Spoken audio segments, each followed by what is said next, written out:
ये कहानी है पूजा की, एक साधारण और मेहनती लड़की जो अपने परिवार की उम्मीदों पर खरा उतरने के लिए हमेशा प्रयासरत रहती थी। उसे बचपन से ही ससुराल की जिंदगी के सपने संजोना अच्छा लगता था। उसकी माँ अक्सर कहती थी, बेटा, तुम्हें एक अच्छे परिवार में शादी करनी है जहाँ तुम प्यार और सम्मान पाओ। सपना देखने वाली पूजा का ये सपना तब पूरा हुआ जब उसकी शादी राघव से तय हुई।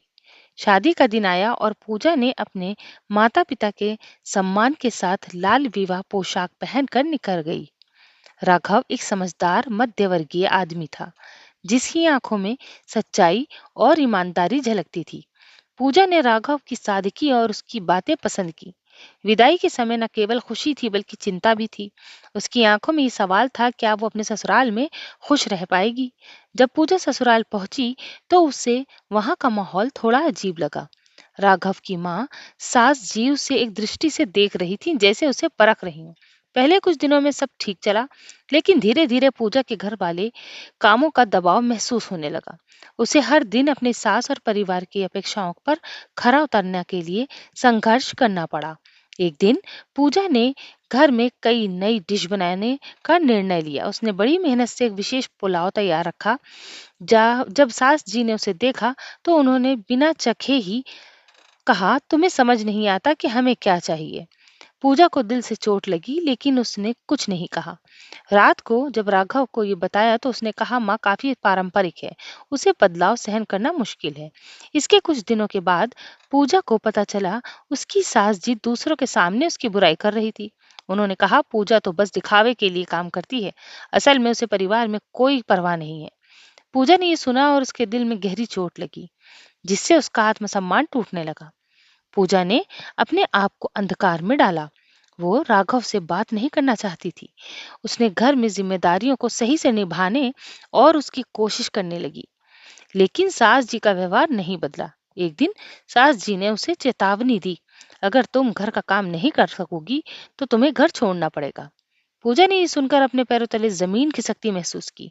पूजा ने एक दिन तय किया कि अब उसे खुद को साबित करना होगा। उसने ठीक से खाना बनाना, काम करना और राघव को और घर को संभालना शुरू किया। एक दिन जब ससुराल के कामों में व्यस्त थी, तब अचानक उसकी एक पुरानी सहेली मीरा ससुराल आई। मीरा ने सुखद आश्चर्य से पूछा, तू तो बहुत जल्दी बदली हुई लग रही है, क्या हुआ? पूजा ने अपनी सभी परेशानियों को मीरा को बताया।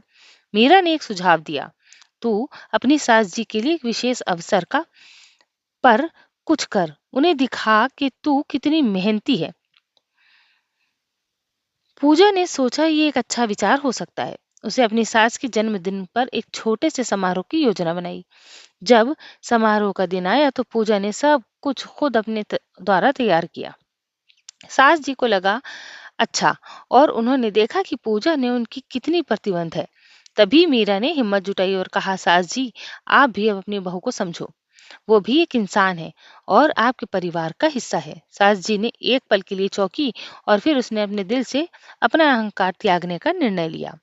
उन्होंने पूजा से माफी मांगी और कहा, तुमने मेरे दिल को छू लिया। मैं तुमसे नाराज थी, लेकिन अब मैं तुमसे समझना चाहती हूँ।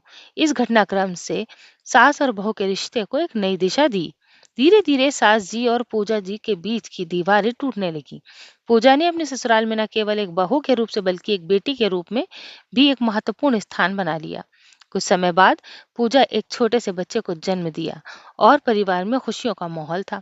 सास जी ने कहा, अब मैं तुमसे और भी मान और प्यार करती हूँ। ये सुनकर पूजा का दिल खुशी से भर गया। इस कहानी से हमें ये सीखने को मिलता है कि रिश्तों में कठिनाइयां हमेशा रहेंगी, लेकिन प्रेम, समझ, संवाद के माध्यम से हम उन कठिनाइयों को दूर कर सकते हैं और रिश्ते को और मजबूत बना सकते हैं।